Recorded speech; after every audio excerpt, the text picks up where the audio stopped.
Shri Bhagwati, manufacture customized eye drop filling line.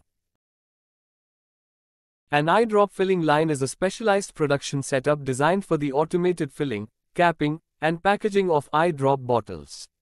This process ensures that the products are sterile, accurately dosed, and safely sealed. Here's an overview of the typical components and processes involved in an eye drop filling line. Components of an eye drop filling line. Sterile filling system utilizes peristaltic pumps or piston pumps to accurately fill each bottle with the eye drop solution. The filling process is done in a sterile environment, often in a clean room setting to prevent contamination. Capping machine. Cap feeder automatically sorts and feeds caps or droppers to the capping station. Capper places and secures caps or droppers onto the filled bottles. It can be designed to handle various types of caps, including screw caps, snap-on caps, or droppers. Automatic labeler applies labels to the bottles. This can include product information, batch numbers, and expiry dates.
For inquiry, contact below mobile number or email address.